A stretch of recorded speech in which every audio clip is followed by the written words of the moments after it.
So, uh, we were just talking before we got launched off into our podcast.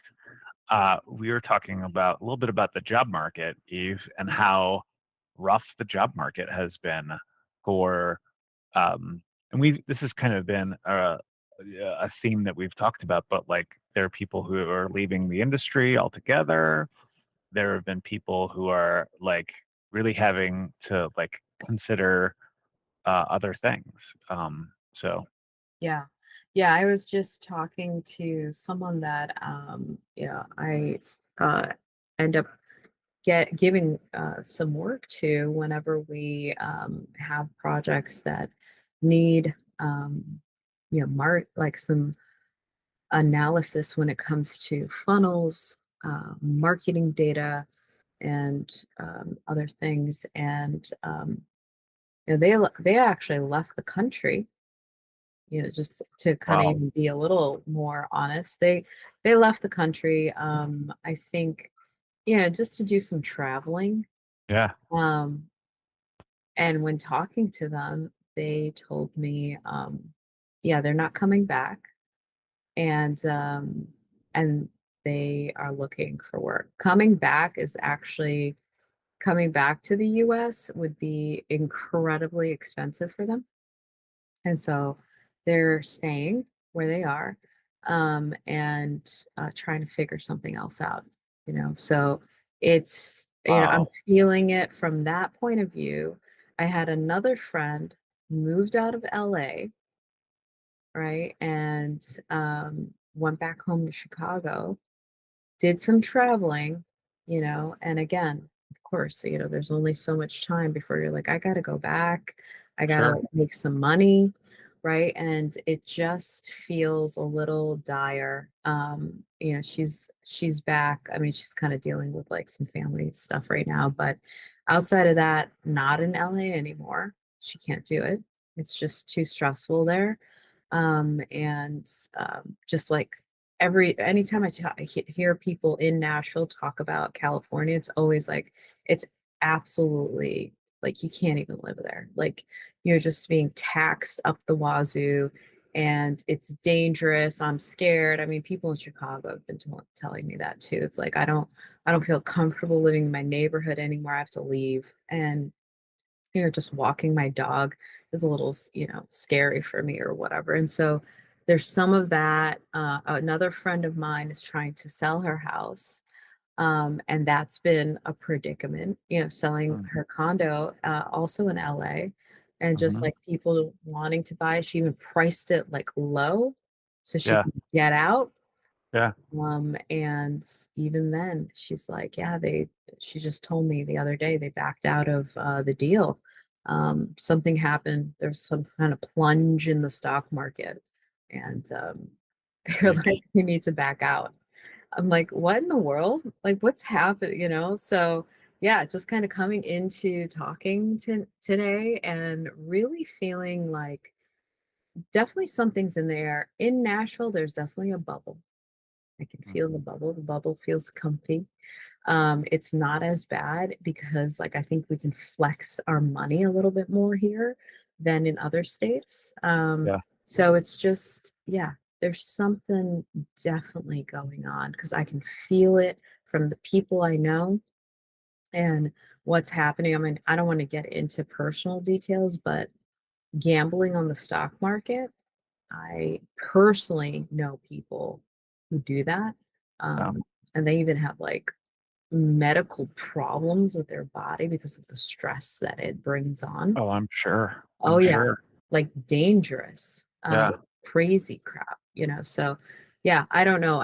I'm kind of like, it's almost, it's October, right? You're in like the last quarter, right? So, right now with companies, especially thinking about UX in our industry, they're usually in PI planning.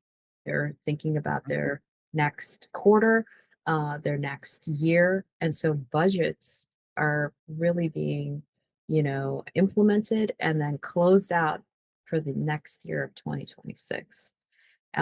That's just like a pro tip. That's just how companies with fiscal years function. They Yeah. usually it's always at the year end. They plan out their following year, and if you are not included as a headcount from a design team or a approved vendor, you have to be a vendor first, and then being approved on their list. If you're not a part of that planning that they're doing, you are not a part of the following year. I will say that in the 20 years that I've lived in Chicago, I've never felt in danger until recently. And what I mean is that one of the neighborhoods I used to live in was recently tear gassed by ICE. Like we have neighbors that are running around, like that are wearing whistles to alert other neighbors and other citizens in our city in case ICE is coming. But it's really like I wonder too about like how much stress that's adding to like if we think about employees and you think about people that are going downtown or going to work or like people that now might be afraid of like going out of their homes because it is you know they have grabbed not just um undocumented people, they've also grabbed citizens. And so there are a lot of people that are now like afraid. And I wonder how much of that fear is also like driving or affecting workplaces and affecting like the morale of all of the people that are trying to do their jobs and live their lives. Like it becomes hard to focus when you don't know about the safety of people in your community and yourself and all that. Yeah, I mean, that just brings me to a story of a ex-colleague of mine that was Ukrainian, lived Yeah. in the Ukraine, and was he's a man, and so when uh, the protocol came down of all men at certain ages, right? Between, I don't know if it was 18 and 60 or whatever it was, Oh, mandatory yeah. that you do not leave the country. Um, we were talking to him like the next day. Like, Yeah. what are you gonna do? And he's, younger, had a wife and a young child, and they both left. He stayed. They both left to Poland. And I mean, we didn't know if we were going to hear from him the next day or not. Yeah. It was pretty intense, and yet Terrifying. completely resilient, happy person. I don't know what it is about struggling and going through shit. Um, I, I don't know exactly how this works chemically or emotionally or spiritually, but he was like always in a good mood, like happy to be on the phone with us, excited to do the work. I think it really does. Something does change when stuff happens, suffering, Mhm. and things that are like struggles. It really brings almost like another level of almost joy, which is weird because of the feeling that you're like, oh, I've never been in this situation. And you are very grateful for, just the little things and what you used to have too. And looking forward to like when things like this are over. He was really cool. And I mean, it is still cool. It's just like, yeah, I just remember, just always worrying, like, what's going to happen to this guy being there. Yeah, I mean, and speaking to that, we found during that time, it seemed as though when Ukraine first kicked off, it seemed as though working at companies, it seemed like there was a lot of people that were kind of rallying around Ukraine in the U.S. and yet it seems and at least like expressing some empathy and sympathy for Ukrainians when it first kicked off. And we seem to see a void of that happening now, where we don't see people speaking up for uh, for for Ukraine, for uh, Gaza, for people in our streets right now, that are for the undocumented. Um, and kind of when we think about our roles, which is like to be people that are human centered as we design things for people and as we think about people, it really sucks that we're not having leadership step up and kind of uh um speak to any of that, and all of them have kind of all fallen off the cliffs of laying off and just kind of like horrendous behavior towards the human beings that work for them. Yeah, I mean, if I think about people that are in are working full time, um, and obviously they're more product centered. That's just where my focus is because of my industry and just the people I know in my Yeah. circle. It either feels like they're just absolutely ecstatic that they got like a job, Yeah. or they are just like can't wait to get out of their current situation because of like um either the project work or the management. It feels really stressful for them, but Yeah. still underlying they continue to kind of express like, at least, I'm here, right? So they're grateful for, having the work, but or you are someone that isn't currently working, has either changed your career completely, um, and has focused on like a new discipline or a new industry. But yeah, I feel like that's kind of ringing true in multiple areas within at least my circle. Are you feeling similarly? Yeah, I'm definitely feeling similarly that folks are a lot of the like if they're in it, they're like not happy with what they're in, and what they're in is just they're just in it to and just hanging on to their by their Yeah. knuckles, and just hoping that, and a lot of them, I feel like a lot of the folks I've talked to who are still in roles are like, when's the day coming that we're going to be laid off, because they feel like that is just a rolling cycle, and there's a lot of Yeah. uncertainty. Um, Yes. and then the other people that are in jobs that they may have been in where they don't feel as much of that layoff. They're just kind of demotivated by a lot of the shitty corporate behavior that we're seeing. Yep. Yeah. I think at this point what I've noticed more, and it may just be in more of the entrepreneurial circles I'm currently Yeah. in. But like even starting up businesses, I've been hearing over and over, um, that it hasn't necessarily been the easiest like time to start a business either. I'm sure. Um, and so just the kind of excitement, usually there's like a lot of fire and excitement when you first start something. And I feel like, you kind of get a couple like people that are interested in what you're doing and you're helping them out. And so that's like very motivating. But I'm hearing more that it's just like a slow nature of spending money from a corporation or companies.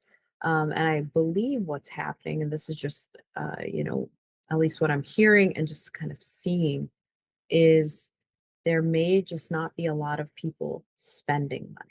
And so if people aren't spending money, companies aren't making money in order for them to continue to spend on, products and services. And so we're just in this like hamster wheel of delusion of like, well, we can provide services, but end users are not using these services. They're just kind of making, they're just making ends meet with either doing stuff manually or, just like old school. And so they're not necessarily kind of venturing out, expanding, having more opportunity. And so, at least I feel like as a small business owner, solopreneurs and people here. That's kind of where I feel like the pulse of the city is primarily, especially for the newbies or new people starting out. Yeah, I mean, that's a great point because like a lot of the VC, from what I've been hearing and reading, a lot of the venture capital stuff is they're kind of in a holding pattern due to the AI bubble looking like it's about to burst. And so Right. there's that. And then there's the other part, which is that a lot one thing that we don't talk about, or that people don't talk about a lot, or it's not mentioned a whole lot, is the government funds a lot of innovation. And when you have funding get cut for everything from a lot of science, for a lot of research, um, a whole bunch of that AID Yeah. stuff that got cut, which included a giant design firm that was part of the government. Um, all of that those getting cut.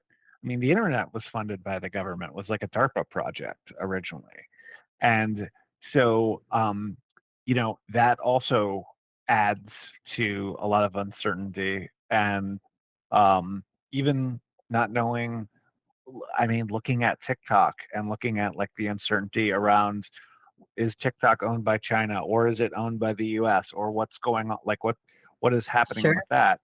If you're thinking of like, if I was putting my if I was putting myself in the shoes of a VC who's trying to fund a company and like get the next, a next big thing happening with some kind of a startup, I can imagine being really afraid of like, oh, okay, how do I get funding? B, how do I make sure that however my new platform or whatever I'm going to stand up, how that's going to be regulated, what are the levels of risk, right? Like, and honestly, a lot of them tend to be very, very risk averse. So um, it kind of creates a really tricky scenario for people like us that are hoping that somebody is trying to create the next big product and needs somebody to lead their product design or UX team. Yeah. Did you hear about the outage that happened yesterday with AWS services? Oh, the AWS. So Yeah, that's yeah, yeah. that's terrifying So too. it was, I mean, I'm guessing, don't, like hold me to this, but if you think about it, 85, like what, 80%, 85% of like, you know, websites and apps globally were affected by AWS. Yeah. Um, that, that I at least from a reflection standpoint, that's huge. I mean, yeah, it's awesome to have that type of market share, but at the same time, I think that's like telling. It almost, what it reminded me of was the outage that happened in the Northeast. Do you remember that? Like in the early Mhm. 2000s? Yeah. And it was like the whole block of, from I guess Detroit to New York City, right? Like all of, was just out, and it was like 3 days of just blackout. Like there was nothing to do. We Well, couldn't.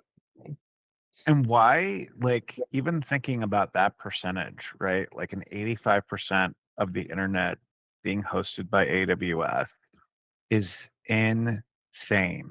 Like if we like take that a step back for a moment, I think, and like what is like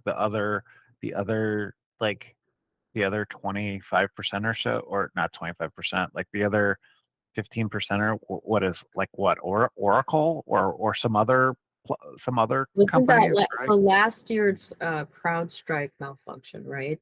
Uh-huh. It was with like hospitals, banks, Yeah, airports. yeah, It yeah. was like again that vulnerability of, just the interconnectedness of like the technologies. It was like again a lump sum of It's like it's cluster.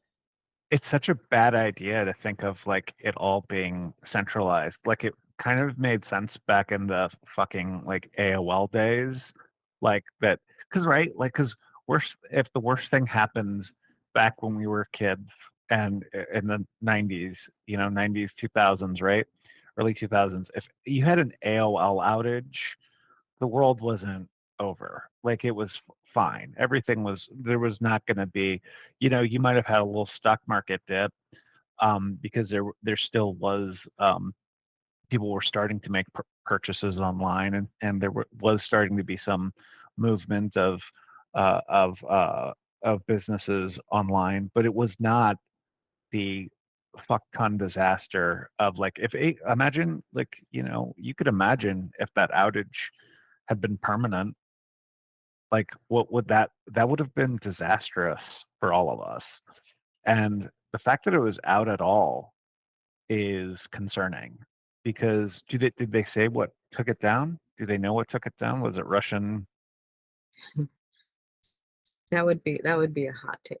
It, But what they usually it's did like a say, DDoS, right? Like it it's a was bunch the of root cause of the outage was underlying subsystem. I don't know what that means. That monitors the health of its network load balancers. Again, like internal jargon. What does that mean? Used to distribute traffic across several servers. So they said that it originated with the, again here, it's EC2 internal network. That's in quotes. Amazon's Elastic Compute Cloud service, which provides on-demand cloud capacity within AWS. uh, That's the root cause. I don't know if did you understand any of it? I mean, we're in no, tech. You would think we glean anything off of that? Me either. no. It, I'm not sure. So, that sounds like a car dying and somebody taking a car into the mechanic and the mechanic blaming the air filter.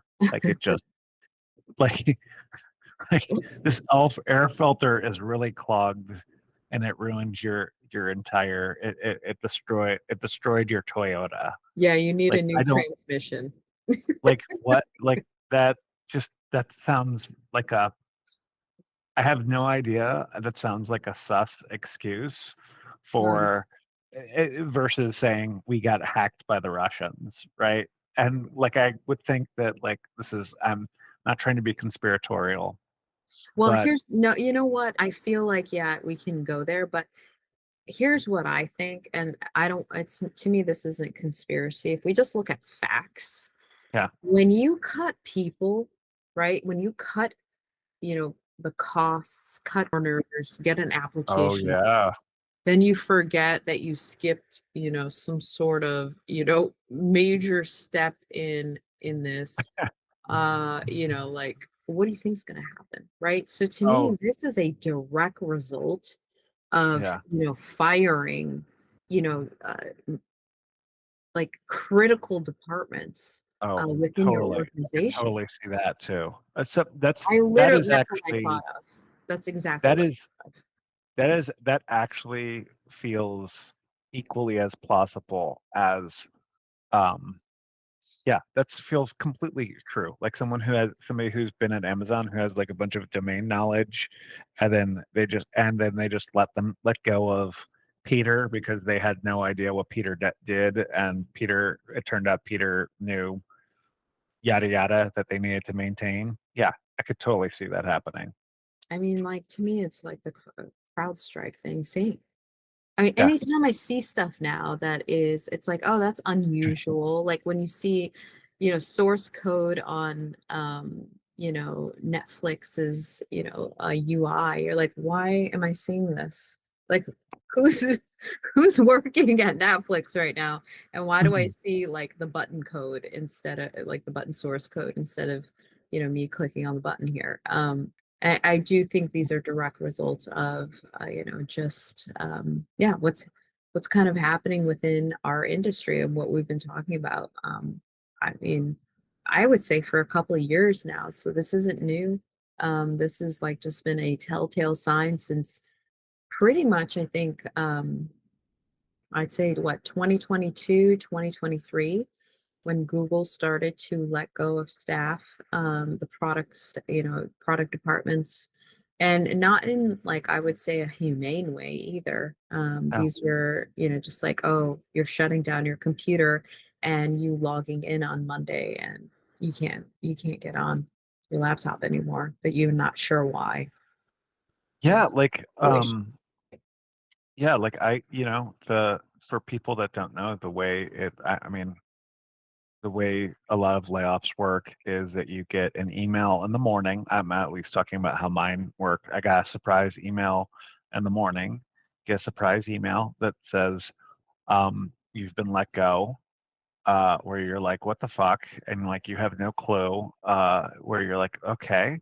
And then they schedule a 15-minute meeting usually, and you get one of those fun 15 minutes with someone who you've never met before, and maybe somebody who you've worked with, which is horrendous for the person that you've worked with. The person that you've worked with is like it is mentally torturing them as well. Um, so then you get on this 15-minute call, the person just goes, "Ba, ba, ba, ba, ba, ba, ba," and you don't really read, you can't really track anything that they're saying, as they just kind of tell you that HR has agreed this for whatever, and then you're done. And then they pretty much tell you when your machine is getting shut off and how much time you have to until you're done with the company. So um, yeah, and I think, and unfortunately, even in this instance, this was one of the more humane. I think the layoff that I experienced was actually one of the more humane layoffs, and I think they have only gotten worse since then. Yeah. Yeah, I've definitely the Google one always like makes me cringe because it's like when I think about like someone that worked, I think this was like a product leader at Yeah, Google, and I think she worked there for like 5 years. I think she's posted her story. This is like on her own website. I'd have yeah, to remember who she is, but it's public knowledge, and how she, what she experienced after, dedicating such a chunk of time um at a company, and them treating her in this way where it's like, you know, you log off on Friday, get back on Monday. And I think she heard someone say, "Hey, I tried to log into my computer, like from her team on Sunday, and they couldn't get in." And they're like, "Do you know what's going on?" And she did not. And she was experiencing the same thing. And then it was not until Monday that nobody could log into their laptops. That was like for sure. And then somehow they contacted them, and I don't know what and how, like through a personal phone or whatever, that they were let go. Uh, just, what do you think that does to people? Why do you think that's okay? To yeah. do like, I mean, we used to, you know what I mean? Like we used to like actually like give people time, right? To like kind of figure out another situation. But here you're just like hacking them, just like at the knees, you're chopping them there. And what are they supposed to do? Especially, like how people say, especially in this economy, it's like, why are we saying that? There's obviously some truth behind what is happening. So I don't know. I do feel like that's like we need to get back to some basics when it comes to treating each other Yeah. well. Um, I am not in this camp of letting people go, having like no severance, having no type of like net, your healthcare costs in COBRA. Oh my God, Or yeah. like, what is COBRA? Like, what a, I'm that's another thing is completely offensive. You want to give me a higher price on health insurance when you let me go? Where do you think I'm going to pull this money out of? You know? I'm I'm looking over here because I think I have this book. I have a book that I want to pull out. That is, I think Ethan Marcotte wrote it, but I Yeah. might be wrong. It's called "You Deserve a Tech Union," Mm, and I'm gonna actually just Google this as we're talking so that I make sure I get the author's name right. Yeah, do it. I think that just, providing people solutions that make sense. COBRA It is. doesn't make sense. It's Ethan Marcotte who wrote that book. Okay. Right? So you are letting someone go, then you're like, "Here's some healthcare. Give me the healthcare for free. Why are you making me pay extra in order until I find another job?" You know what I mean? That doesn't make any sense. Like there's just some things that the way companies are deciding, and you know, I'm not saying this is like MBAs or operations people, but someone is cutting the costs at the top level in order to make the most dollar amount for the company. But what you're doing is you're hacking away at our the humane things that make like a company great, right? Like why you want to work for a company, why you would want to stay at a company. Right? So those are I don't know.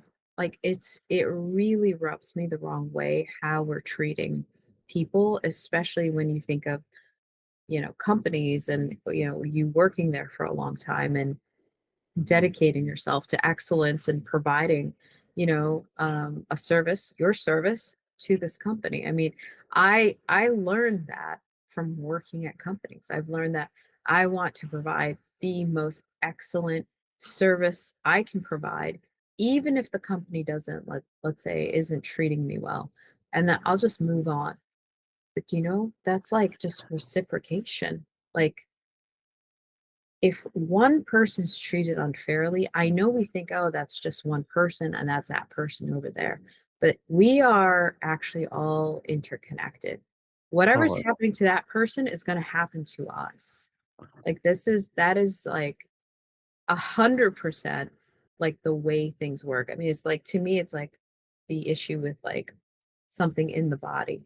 If one muscle aches or you've gotten hurt, the other side of the body is going to compensate Totally. until this thing gets fixed, right? Or Totally. heals. And I feel like the way our society is the same way. Whatever's happening in a part of the globe or in your neighborhood, like we have to like address these issues. And instead, I feel like all we do is sweep things under the rug or make these hot topics like, oh, that's just like this thing that's happening. But instead, sitting down, honestly, at a dining room table with people that you live next to. I mean, when's the last time you've done that and discuss things that matter? I think that is so unfortunate. Like these things to me are very interrelated from, your job security, your how your company treats you, your neighborhood, and Yeah. how people in your neighborhood treat each other or even care. It's so interesting that you say that because I think I mentioned this before I got on. I went to a coffee last week with a group that I do volunteering for, and Hmm. was going in the morning with a bunch of neighbors. There were probably 20 of us. Never, none of us had ever met each other before, and we were all sitting down. And we all had the same concerns about healthcare, about job security, about everything that's been going on in Chicago in regards to the ice raids and all that, because everyone has whistle on the deck to alert for ice. Um, and yeah, and it was really helpful to also see when you do that type of thing, then you get to see a lot of people and you see that, oh, I'm not alone in having this problem. Yeah. But to bring it to tech and to our job in UX in general is like I think one of the things um, that uh, that would be interesting for folks to do, and I don't know if folks have read this book by Ethan Marcotte, but we should discuss. And I would love to hear from like our listeners or for people to send us questions and conversations about like, could we form a tech union? Would a tech union help? Would it make things better? Could it make things worse? I mean, it would be interesting to kind of like if we kind of game it out a little bit, going back to like let's assume for a second, we're making a big assumption here. But if we're assuming that there is an outage, let's pretend that there's another company, and a company has an outage because they let go of a dev or a designer or a product manager or somebody or a team that worked on something that was like mission critical and had a lot of um, a lot of dependencies, like was kind of the central dependency to all these Yeah. other teams, right? Yeah. Like, man, imagining like a tech union where like if a board of directors says we fired this team, and you have the whole union be able to stand up and be like, you can't do that. You're putting more work on this team and this team and this team, and you're endangering us by doing that. Like, imagine that collective bargaining power to be able to say, to be able to push back against these giant boards that have, people that are worth billions of dollars on them, to be able to like stop them in their tracks. That Sure. would be kind of incredible. Well, yeah, I mean, that's like bringing back the power and the control to us, which Yeah. it always should have been there, right? Like I think that's what you're talking about. Yeah. The it's putting the idea of the union is that the workers own the means of production, and because the workers own the means of production, then they can then because they are in charge of that, they are able to bargain against the uh, the bosses. Mhm. And right now, like most tech companies and most companies in general, you're an at-will employee, and they have the deck is stacked against you in terms of like the corporations and the lawyers, and they do everything they can to union bust up the wazoo, so that even the beginnings of like some of them even have the conversations around starting unions are they try to say are fireable offenses. So like thinking about how they try to make that into a threat. um, Even talking about wages, like there are some people that are under the impression, like some people are under the impression that you're not allowed to discuss your wages, but in fact, you so people know you are fully allowed to discuss wages and exchange pay information at work. And in fact, the reverse, I don't know how it is in every state, but I know in the state of Illinois that that the bosses can get in trouble if they try to fire you or if they try to threaten you about discussing wages. Huh. Yeah. Yeah, that too. I thought that was more societal. I think that in certain, at least, just kind of being a immigrant, from an immigrant family, I think we talked more openly about that. It wasn't like a big deal. Oh yeah. But I think kind of working in, being an American working in America, I think that was a little bit more taboo to, or Yeah. inappropriate to ask anybody. Yeah, especially more so, I would say, in the Midwest than anywhere else. Really Yeah, I think it's more of a Midwest thing where there's a thing about like not discussing money because it's rude to discuss money. interesting. Yeah. Well, I'm hoping, with the things that are, obviously just occurring. I mean, I can't believe but it's October 2021. We are tail end of this month and the year. My hope is, usually what I see is a slowdown that happens in the winter, especially in tech. You get the code freezes Totally. somewhere right after, Thanksgiving. People start, kind of taking off on vacation and not being in the office, let's say. But that, hopefully this new year will bring, some change and some relief for a lot of us, where they like things that we do are mission critical, and bring um, loads of, just metrics and data around, profits and what, what we can do for products. And so I do feel like we were on this buzz with, AI and its incredibleness.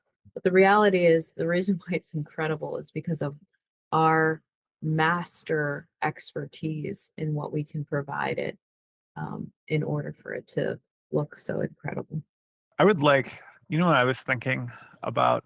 I was thinking about how much fun the internet used to be. And I was thinking, wouldn't it be wonderful if we were able to reset?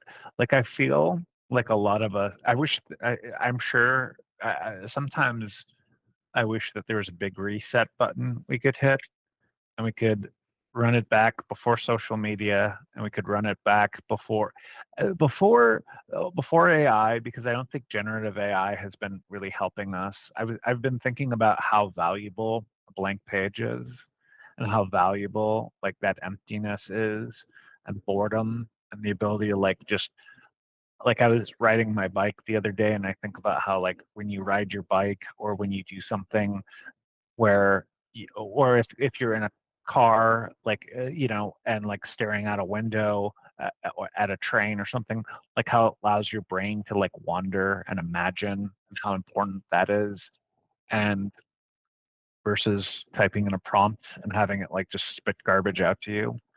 And it made me think about how the internet used to be like, it used to be fun, where it used to be this place to explore and go see weird websites and weird spots where other people had unleashed their creativity.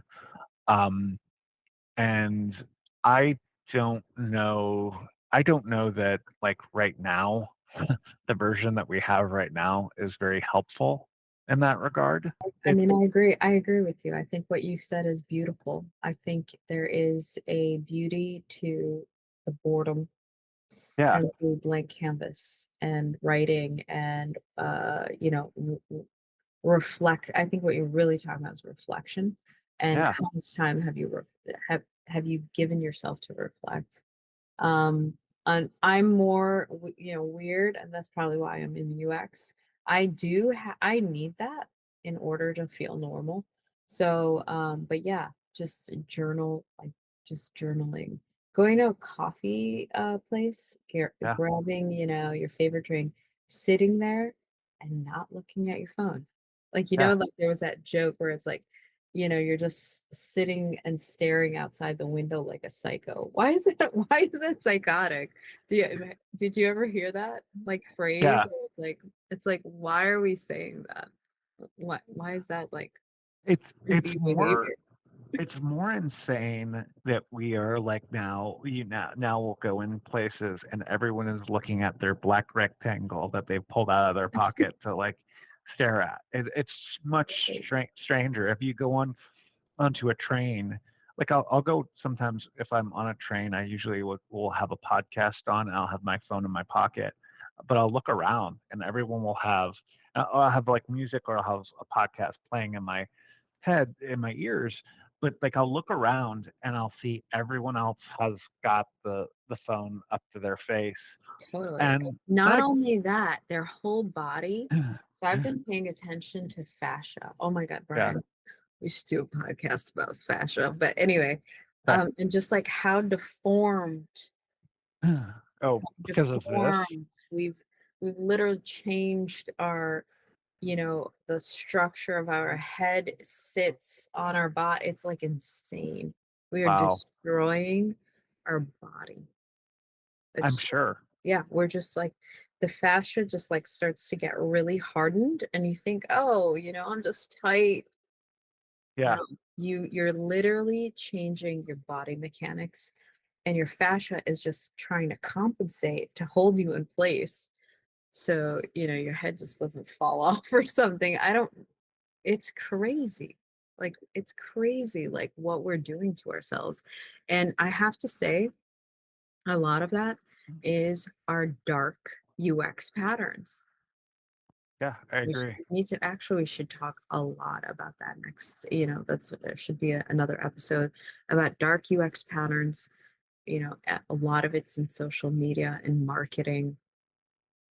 I was just about to say that because like a lot of it feels like most of the internet now is like it's all meant to sell you shit too. Like now it's just like sell. It's just consumerism. It's just like rampant. Like it's just like um you know Yeah, uh it doesn't feel good. There's no. nothing like I don't feel good anymore. Like hanging Yeah. out, and being, like watching something funny because like it's all gonna be interrupted. Yeah. Yeah, there's gonna you're going to watch a funny video about somebody falling, and they're going to be like brought to you by Payless shoes or whatever. Right. Or Yeah, like here's some, Bengay or whatever. But yeah, yeah, it's just like not fun. Like I was watching something the other day and I hardly watch shows anymore. yeah. It's just that I am completely bothered. And so I was watching a movie. I think it was was it Origin? Uh-huh. Yeah, the movie you Oh yeah, recommended that's to really me. good. Yeah, And I don't know where I was, who, and then of course an ad comes up and I'm like, you know what? Click. I don't want to participate. I'm done. yeah, yeah, I'm done. It's finished. And that's why you're seeing FYI, if you haven't noticed, thank goodness with my Gen Z babies, they're not babies anymore. They're not on social media. I have my oldest is not on anything. She hates it. yeah, And she's like, I rather just sit and stare at the ceiling. And I was like, that's what we used to do. We used to sit, stare at the ceiling, listen to music, turn on music in our room, and that's it. She's like, yeah. I'm not looking at this anymore. I'm done. Good. It'd be funny. Do we think we're gonna have advertisements on this podcast now for Payless and Ben Gay are going to pop up because they're going to hear us talk about. We mentioned Payless and Ben Gay, so it's going to be just popping up on the bottoms Just of like the out of screen. spite. I mean, like if you're gonna do it like like in sarcasm, like, Yeah, just like out of spite for us like commenting. buy Payless shoes and squirt Ben Gay into your Payless shoes, and then just put them back on the rack. Just go and return them and put them back on the rack. That's Um, the ad. That's the advertisement right, for it. right. Oh my So, gosh. Yeah. should we talk about next week's show?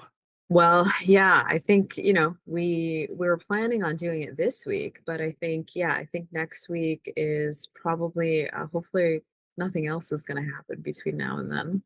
Could like LinkedIn. We're focus. going to talk about LinkedIn again. Yeah, okay. Uh, Yeah, let's All right. you want to bring up what were you gonna say about it? Oh, I was going to say we might have a special guest to talk about Mhm. LinkedIn next week, a recruiter. Right. Yeah, So, yeah. awesome. Oh, and we should have people, as we wrap up today, we should have people send us their questions at uxmurdermystery.com. You can send us any questions and we will respond to them. We can't wait. I actually can't wait to get some more feedback from others and feedback. Any Mhm. questions, feedback. Love to hear from like what people are thinking about the topics and how we can, yeah, obviously just like make things better in order to kind of just serve. For me, it's like serving the community. That's how I see it. Is like, do these topics matter? How are they relevant? Why is this important? And then of course send us any topics you think we should like look at and discuss further. Yeah. All right. We'll see you all next week. Like, subscribe, and follow, or become our next victim of bad UX. UX Murder Mystery is a joint production of Eve, User Experience Design Agency, and Crowley UX, where systems meet stories. It's hosted by Brian J. Crowley and Eve Eden. Edited by Kelsey Smith. Intro animation and logo design by Brian J. Crowley. The music is by Nicholas Lee. You can follow us at UX Murder Mystery. You can email us at questions@uxmurdermystery.com. UX Murder Mystery is a copyright 2025, Brian J. Crowley and Eve Eden. Thanks for listening.